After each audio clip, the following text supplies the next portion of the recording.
Yo, what is going on, everyone? My name is Nick, or The Notorious Fantasy, and in today's video, we're going to be going in-depth into my top 32 running back rankings and tiers for week number 7 of the 2022 fantasy football season. But before we could get into things, I would like to ask, if you are new to the channel and you do end up enjoying today's video, that you please make sure to hit that subscribe button down below. And while you're down there, whether you are new to the channel or not, please make sure that you do leave a like on today's video. It would help me out a ton. And if you do want to follow me on Twitter, please do so at NotoriousFNTSY. I would also like to ask that if you have any questions related to week number 7, please make sure to ask down below in the comment section. I love to talk to you guys down there. So without further ado, let's get into my week number 7 running back rankings and tiers. We begin with the tier number 1 running backs for week number 7. All of these running backs are must-start players this week in every single league. Austin Ekeler is number 1 going up against the Seattle Seahawks. Now, to begin the season, things were a rocky road for Austin Ekeler. He wasn't necessarily seeing the same workload that we saw last season,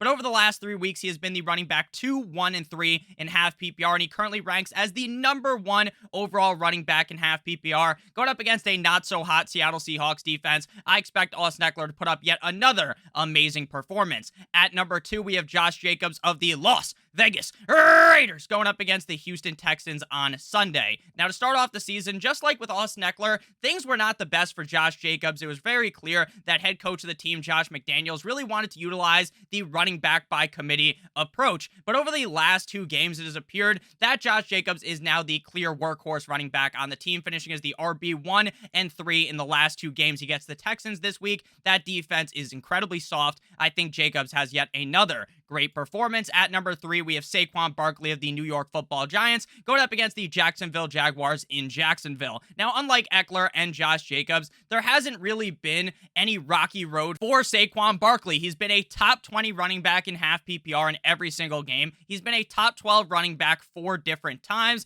and this week he gets the Jacksonville Jaguars defense, and I'm just going to assume that he gets it done again. It doesn't matter about the defensive matchup for a running back as skilled as Saquon Barkley. Brian Daboll has really turned this team around, and I love Barkley this week. At number 4, we have Uncle Lenny Fournette of the Tampa Bay Buccaneers going up against the Carolina Panthers in Carolina. Now, just like Ekeler and Josh Jacobs, things weren't the best for Leonard Fournette to start off the season. His first 3 games were not the best, but recently, over weeks 5 and 6, we saw a big increase in production and workload for Uncle Lenny. This week, he gets the Panthers defense. The Tampa Bay Buccaneers are in a get-right game, but despite the fact that the Buccaneers offense has looked like complete and utter horseshit, Leonard Fournette has still been a top 10 running back in both of the last 2 games. Here up against the Panthers defense, and that team appears to be in a fire sale. Things aren't going the best for the Panthers. I think Leonard Fournette has yet another great performance. Next up, we got Derrick Henry of the Atlanta Titans going up against the Indianapolis Colts.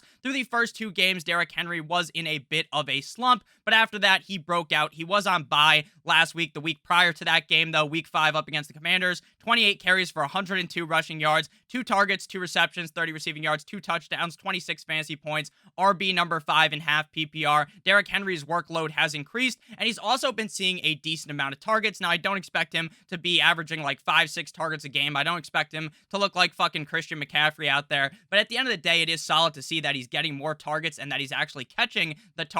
This week, he gets the Colts defense in what should be a very interesting interdivisional game. I like Derrick Henry in this spot, but obviously you do as well. At number 6, we have 9-inch Nicholas Chubb of the Cleveland Browns going up against the Baltimore Ravens in Baltimore. Now, last week was 9-inch Nicholas Chubb's worst game by far on the season. 12 carries for 56 yards, 2 targets, 1 reception, 14 receiving yards, 8 fantasy points, RB number 23. Now, Nick Chubb was on a roll to start the season. This guy was looking like the best running back in all of fantasy football, but that Patriots defense is incredibly tough up against the run, and Nick Chubb felt a victim to that. He fell victim to that. That was an incredibly bad game out of Chubb, but what do you fucking expect when the Patriots defense is on fire, NBA Jam style like that? This week, they get the Baltimore Ravens. That Ravens defense is not very good at all, so I like Nick Chubb in a bounce-back spot, and I honestly struggled not to rank him higher. I just like all the other running backs ahead of him, but if you said, Nick, I have Nick Chubb ranked as the number 1 running back on the week,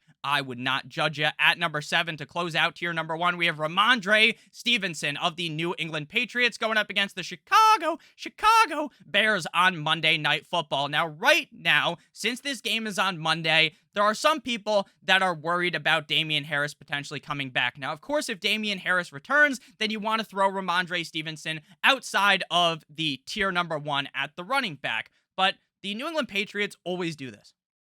Mac Jones has been questionable to play for fucking weeks, and we all know that he wasn't going to play. I think they're doing the same thing with Damian Harris. I think it's going to be Ramondre Stevenson season yet again in week number 7. Last week up against the Browns, Nick Chubb had a bad game, but Ramondre Stevenson was fucking feasting as the RB number 2 in half PPR in that game.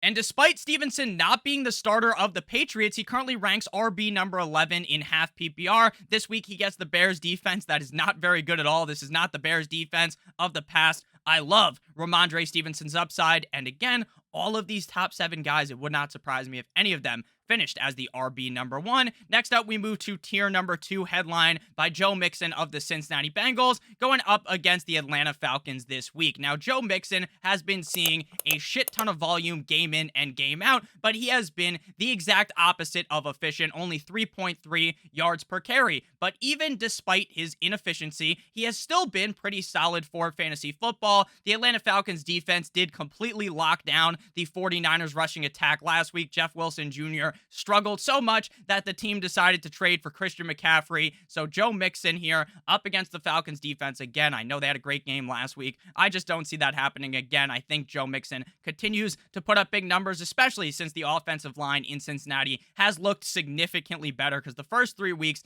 they were getting trains ran on them. That offensive line was ass the first couple of games. At number 9, we got DeAndre Swift of the Detroit Lions. Now, the reason why I have Swift ranked at 9 and not in tier number 1 is because I am slightly worried that maybe DeAndre Swift could be coming back a little too early, or the fact is that we all know Dan Campbell loves just throwing Jamal Williams in on the goal line, and there's a chance that DeAndre Swift, in his return game, after he has missed 2 games last week they were on bye, maybe he doesn't finish as extravagant, but it is basically impossible in my mind to rank him outside the top 12 because the upside that he has. He was running back 3 in week 1, running back number 4 in week number 2. The upside is immense for DeAndre Swift. It doesn't matter that he's playing up against the Dallas Cowboys. When you are as talented as DeAndre Swift, you get it done in any scenario. So I like Swift here up against the Dallas Cowboys defense. In Jerry's world, at number 10, we have Breece Hall of the New York Jumbo Jets. Now, the Jets have basically taken Michael Carter and thrown him in a fucking blender, because now it is Breece Hall's time to shine in New York for the Jets. This week, they get the Denver Broncos. A little bit concerning because the Denver Broncos defense is incredibly good. The offense is hard to watch. It makes you want to throw up watching Mr. Broncos country, Les Rad, Russell Wilson, throw the fucking ball. But that defense is legit. They locked down Justin Herbert, the pervert, and the Chargers last week. Eckler still had a good game, so I think that Breece Hall could still have a pretty solid performance, but I am a little bit worried about the matchup. But Breece Hall, currently the RB number 6 in half PPR, an excellent pick where he was going in fantasy football drafts. Next up, we got another excellent pick, Kenneth Walker III, another rookie running back of the Seattle Seahawks, going up against the LA Superchargers in LA. Back-to-back games inside the top 20 in half PPR for Kenneth Walker. The Seattle Seahawks team beat the Arizona Cardinals last week, and we saw a buttload of carries, or buttload as if this is some fucking PG YouTube channel, an ass load of carries for Kenneth Walker. 21 carries, 97 yards, 2 receptions on 3 targets, I apologize. 13 receiving yards, a touchdown, 18 fantasy points, RB number 8 in half PPR. I think he looks to build upon that game. The team clearly wants to give this guy the rock. There's a reason why they drafted him so highly in the 2022 NFL draft. That's because they think he's an incredibly talented player, and the eye test will tell you that. At number 12, we have Jonathan Taylor of the Indianapolis Colts going up against the Les Titans. Now, I know, Nick, it does seem a little bit disrespectful to have Jonathan Taylor ranked at number 12. He's still in tier number 2. These guys are all incredibly close in my rankings, in my head, in my projections. But here, Jonathan Taylor has struggled. Aside from week 1, Jonathan Taylor has been on the struggle bus. He's coming off of an injury. So hopefully, the Indianapolis Colts utilize this motherfucker the same exact way they utilized Deion Jackson last week. Because if they do that, then Jonathan Taylor is going to have a Game of Thrones level feast. You know, in the show when they have those big ass dinners and there's all these crazy looking birds on the table and everything. That's the level of feast Jonathan Taylor could have. But I'm still slightly worried because he has not been very productive this year. But the O-line has looked better in Indy, just like with the Cincinnati Bengals and Joe Mixon. Next up, we move to tier number 3. This tier is incredibly small. I did kind of have a mental battle in my head on if I wanted to include Dameon Pierce in tier 2. Ultimately, I threw him in tier 3. But if you wanted to have him in tier 2, that's fine. I just think it would have looked a little bit weird if Aaron Jones was by himself. So Dameon Pierce, back-to-back-to-back games inside of the top 12. People panicked about Dameon Pierce early on in the season. Those first 2 games weren't the best, but right after those first 2 games, this man has been on a tear. He's been ripping defenses a new asshole every single game. This week, he gets the Las Vegas Raiders in Las Vegas. I believe that he is going to continue on a roll in this game. Dameon Pierce looks like an excellent pick. All these rookie running backs this year have been eating. At number 14, we have Aaron Jones. And if I'm being honest with you, I don't know how much I trust Aaron Jones. Aaron Jones feels like Swiper from Dora because he stole my fucking second round pick and has given me absolute horse manure every single game. He's currently the RB 15 in half PPR, but that is not really telling of his season. RB 29, 2, 52, 18, 32, 31. The Commanders' defense is just not good at all, so I am willing to give one last shot to Aaron Jones and rank him here, but if he shits the bed here up against the Commanders, then he is going to do a barrel roll down my rankings. Next up, we move to tier number 4, headlined by Raheem, the Dream Mostert of the Miami Dolphins, this week going up against the Pittsburgh Steelers on Sunday Night Football. Now, after a great performance in week number 5 up against the Jumbo Jets, where he rushed for over 100 yards and a touchdown, last week up against the Vikings, he was disappointing. 14 carries for 49 yards, 2 targets, 1 reception, -1 receiving yards, no touchdown, 5 fantasy points, RB number 35 in half PPR, but I think he looks to get back on the saddle and bounce back in this game. This team, in my opinion, does not look like they are going to be giving very many chances to Chase Edmonds.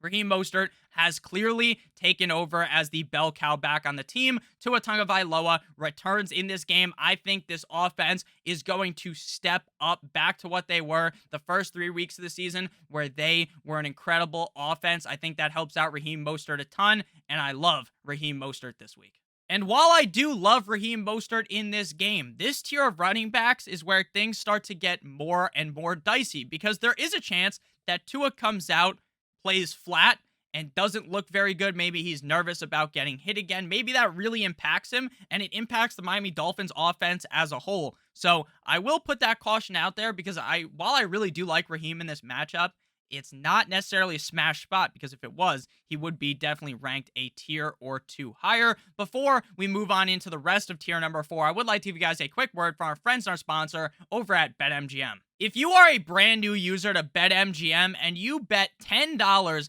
on any NHL team tonight, their money line, you'll win $200 if any team scores tonight. And in the NHL, the games can't end 0-0, so someone is going to score a goal guaranteed tonight, and you'll receive $200 in free bets. This offer is not going to last forever. It's going to disappear soon. So please make sure that you take advantage now. And again, all you have to do is bet $10 on any NHL team's money line. The bet doesn't even have to win, and you'll win $200 in free bets as long as someone scores in the NHL tonight. And again, that is a lock to happen. Again, this is for first-time BetMGM users only, and you have to bet on the money line. Make sure you click on the link in the video description or in the pinned comment to activate this offer. Again, it is a no-brainer. You are guaranteed to get $200 in free bets, and then if you win your bet, you also get paid out the money for your win on that bet. Make sure you guys do check that out and take advantage, because again, this is a limited time offer. It will not be lasting forever. Back on into things at 16, we have Najee Harris of the Pittsburgh Steelers. Now, after I dragged this guy's name through the fucking mud, the guy shows up and performs up against the Bucks. 14 carries, 42 rushing yards, 3 targets, 2 receptions, 7 yards a score, 12 fantasy points, RB number 18. Now, Najee Harris this year has been a bust. I will completely agree with that, but maybe this team has turned another leaf. Maybe Najee Harris could have a bounce back towards the end of the season. Maybe he could correct all the wrongdoings from early on in the season. The Dolphins defense has been atrocious. Absolute dog shit up against the run. You saw that Dalvin Cook run last week. The Dolphins could not stop it. The Dolphins defense is still banged up. Everyone's fucking hurt. So it wouldn't surprise me if Najee Harris has a pretty solid showing. At number 17, we have Clyde Edwards-Helaire of the Kansas City Chiefs going up against the San Francisco 49ers in San Francisco. Now, normally, the San Francisco 49ers is extremely scary. Very, very scary, like fucking Halloween style. But this 49ers defense, just like the Dolphins defense, is incredibly banged up. So now Clyde Edwards-Helaire will have an opportunity to bounce back because to start off the season, he was RB6, 10, 17, 8. Over the last 2 games, RB 50 and 42. I liked him last week against the Bills. He kicked me directly in the cock. But this week up against the 49ers, I see a bounce back. But if he doesn't perform in this game, then we are going to have to start worrying. And to be honest with you, I'm already kind of worried, but if he has a bad game this week, I will be incredibly worried. At number 18, we move to Travis Etienne, Jr. of the Jacksonville Jaguars. Now, to start off the season, Etienne appears to have lost his job to James Robinson, right? It appears James Robinson looks significantly better. Travis Etienne gets a ball thrown to him in week number 1 up against the Commanders, and he literally said after the game that it scared him. He was spooked when the ball was thrown his way. Like, he just did not seem ready to be the guy. So for weeks, he wasn't. But from weeks 5 through now, he's been the guy. RB22, RB19, and I finally need to give this guy the credit that he has earned. He is now out-snapping James Robinson. He's looked better over the last 2 games than James Robinson. The Giants' defense definitely is no pushover. I understand based upon their skill set, they're not the most skilled defense, not the most skilled offense either, but Brian Daboll has these boys playing. He has them fired up, and I think Travis Etienne should have a pretty decent showing here, despite the fact that the Giants' defense has looked pretty good. At number 19, we have Run CMC Dynamite Christian McCaffrey of, not the Carolina Panthers, the San Francisco 49ers, going up against the Kansas City Chiefs. Now, Nick, is Christian McCaffrey going to play on Sunday? Your guess is as good as mine. If he plays, I think he plays not the full game. I think he's going to be able to learn some of the playbook. They're going to use him somewhat.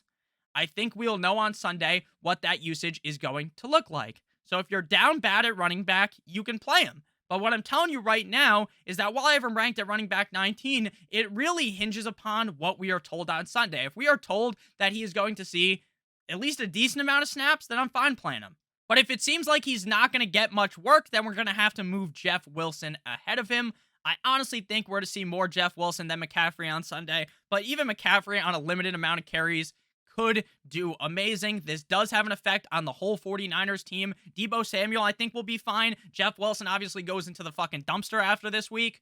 Ayuk and Kittle are the guys I'm really worried about, but again, it's really hard to expand on McCaffrey with the knowledge we have right now. At number 20, we have Kenyon Drake of the Baltimore Ravens going up against the Cleveland Browns. J.K. Dobbins absent at practice again on Friday. It appears that it's Kenyon Drake season this week. Kenyon Drake season last week up against the Giants. 10 carries for 119 rushing yards, 2 targets, 1 reception, 8 receiving yards, 1 touchdown, 19 fantasy points. RB number 5 in half PPR. I don't think he's going to replicate a top 5 performance. The Browns defense does not look as good as I thought they would look going into the season, but I do not think this is necessarily a pushover game for Drake, but I do think he is worthy of being a solid RB2 this week. At number 21, we have Jeff Wilson Jr., and again, Jeff Wilson Jr. shit the bed last week, but going into this game, prior to the trade for Christian McCaffrey, I was really confident in Jeff Wilson to bounce back. So if McCaffrey doesn't suit up, then I'll move Jeff Wilson up the rankings ahead of Clyde Edwards-Helaire. If McCaffrey plays on a limited basis, then I kind of just leave him in the range that he's in now. I think he's an okay start, but would it surprise me if he doesn't really do that well? No, it's a tough situation to understand, and if you are someone who's in a good situation where you don't have to start McCaffrey or Wilson, assuming they both play, then you are probably in a very good spot because you don't have to worry about this potentially being a fucking disaster. At number 22, we have David Montgomery of the Chicago Bears going up against the New England Patriots in New England on Monday Night Football. Everyone is so pumped in the United States and everywhere in the world to watch the Bears Patriots Monday Night Football. It's going to be a very even game. Obviously, I was just fucking around because the Patriots are going to kick the ever-living shit out of the Bears. Now, Montgomery continues to get a lot of carries. The team wants to run the ball, so I have to have him ranked in tier 4, but he is very close to dipping down into tier number 5 because that Patriots defense might lock him up and throw away the key. Next up, we move to tier number 5 before we close out the video with tier number 6, headlined by Ezekiel Elliott of the Dallas Cowboys going up against the Lions. Now, Ezekiel Elliott has not looked good at all throughout the season. He averages 3.8 yards per carry. He looks like he is running in fucking quicksand. The guy is incredibly slow.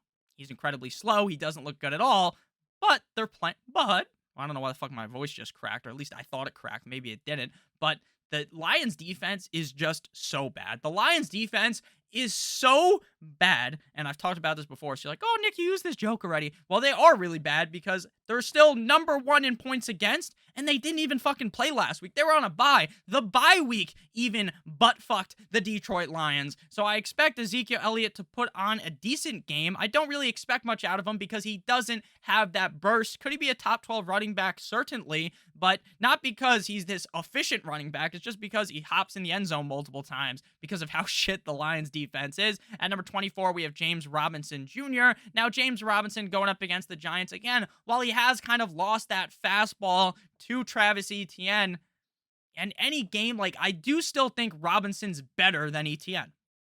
So would it surprise me if on 10 to 15 carries, James Robinson finds his way into the end zone, that he catches maybe 2 passes and maybe takes one of those to the end zone? No. So I still think you have to be pretty reasonable with James Robinson. But again, a lot of these guys in this range, aside from Zeke, are pretty disgusting. Even Zeke's disgusting. It's just his matchup isn't disgusting. All of these guys are in very weird situations. At 25, we have another Robinson, Brian Robinson Jr. of the Washington Commanders going up against the Green Bay Packers. Now, last week, we did end up seeing Brian Robinson find the end zone. A solid game up against the Bears, 17 for 60, and a score, 12 fantasy points, RB17. Now, when it comes to Brian Robinson, he is going to be incredibly touchdown dependent. If he does not score, he's not seeing any targets. He hasn't seen a single target through his first 2 starts of his NFL career, 0 total targets. So maybe he does see a ramp up of targets in this game, but I don't really think so. So I think we're going to be sitting here every single week. Like, if Brian Robinson scores, you are fine starting him. If he doesn't score, he ends up in the dumpster. And that's kind of how you just land at this spot as a tier 5 running back. Next up, we got A.J. Dillon. Now, every week, this A.J. Dillon and Aaron Jones conundrum I have in my brain continues to basically fist me directly in the rectum because outside of week 1, A.J. Dillon really hasn't done anything. He's getting 10 to 18 carries a game, but the matchup is so good. And that's why he's going to continue to be ranked in the top 32 because he does have it in him to be really good. But the issue is that Aaron Jones is there and Aaron Jones is better, but you never know what kind of game you're going to get. It's like a way worse version of Kareem Hunt and Chubb. At least now you know it's Chubb season, right? You're going to get that 9-inch Nicholas Chubb down the throat of the defense. But with the Packers, it could be Quadzilla, it could be Aaron Jones. You just never fucking know. And it's really annoying. It's incredibly annoying. Number 27, we got Tony Pollard. Tony Pollard should be the starting running back of the Cowboys, but they don't want to do that. They still want to roll out Fat Man Zeke every single game, so I can't rank Tony Pollard any higher. He has top 12 upside any given game. He was the RB3 in week 2 up against the Bengals. The issue is they still want to give Zeke a majority of the carries, and until they kind of figure that shit out, think a little bit, and then Kellen Moore, maybe you can figure out, hey, maybe we should give the ball more to Tony Pollard, but until he actually thinks about it, there's no way to really rank him highly. At 28, we have Kareem Hunt. Now, again, I did kind of besmirch the name slightly of Kareem Hunt. He gets the Ravens this week in Baltimore. If there was ever a narrative for Kareem Hunt to have a big game, it would be this week, because this is a game where the Baltimore Ravens will be able to be in the game with them, and that could lead to a higher scoring game, thus Hunt being in more catching passes. While Chubb has been fucking incredible this season, he's not doing it because he's catching passes. He's doing it because he's just so effective running the ball. So if Hunt was to have a big game, it would be because he catches a decent amount of passes and maybe they want to work him in more because it's a closer game. They want to run with Kareem Hunt. Then sure, this would be the game to do it. So I got him still ranked in tier 5. I don't want to disrespect him with a tier 6 ranking, but he hasn't really earned anything ahead of tier 5 aside from that great game in week number 1. But that was really the only game where you could talk yourself into it being a close game, except for against the Chargers, I guess. I thought he would perform a little bit better in that game, but he did score. Tier number 6, this is where you're in the deep depths of hell at the running back position. Jamal with 2 A's Williams of the Detroit Lions going up against the Cowboys in Jerry's world. Now, Jamal Williams is still a guy that you can start even when DeAndre Swift is healthy because he just loves vulturing touchdowns. This man has scored a touchdown in 3 of 5 games, and he scored every time he scored 1 touchdown, he's just scored 2. 2 touchdowns, 0 touchdowns, 2 touchdowns, 2 touchdowns, 0 touchdowns. So, he's still a guy that you can flex. He's not a guy that I would love to throw in my flex, but I could talk myself into playing him because the touchdown upside, he's been pretty good this season. He's probably the best handcuff in fantasy football. If Swift does not play, I think he's going to play. If he does not play, then you're going to take Jamal Williams and fucking throw him up to the ranking spot where DeAndre Swift was as a top 10 back. Closing in the top 30, we got Deontay Foreman of the Carolina Panthers going up against the Bucks. The matchup sucks, but I do want to kind of figure out how good Deontay Foreman is before I throw him even higher up in the rankings. Chuba Hubbard is also going to see work. I told people to run in my short last night to the waiver wire after McCaffrey got traded and pick up Deontay Foreman. Sure, Chuba Hubbard's going to get used. I'm not going to disagree with that sentiment, and maybe Hubbard takes over for Foreman, but I still think Foreman gets at least the first crack at it. It might be a committee, but Foreman is the better of the back, so he's the guy I want to own. And outside of Foreman, I'm just going to list off a couple running backs behind him. We've got Melvin Gordon, Latavius Murray in a committee that I have no idea how anyone can comprehend that. I guess I'd start Gordon over Murray. Then we get into the range where it's just disgusting. Michael Carter, Algier, Khalil Herbert, the pervert, Antonio Gibson, Rashad White, J.D. McKissick. Don't want to be down there. You want to be inside that top 30. So thank you guys all so much for watching today's video. If you did end up enjoying, make sure you hit that subscribe button down below, as well as hitting that like button. It would help me out a ton. If you do want to follow me on Twitter, please do so at NotoriousFNTSY. Make sure you check out BetMGM for that luxurious offer. Bet $10 on any pregame money line in the NHL tonight. You'll win $200 if any team scores a goal. Again, you need to be a first-time BetMGM user, and make sure you bet on the money line. Click on the link in the video description. I love you guys all so much. I hope you have a great rest of your guys' day. And as always, good boy!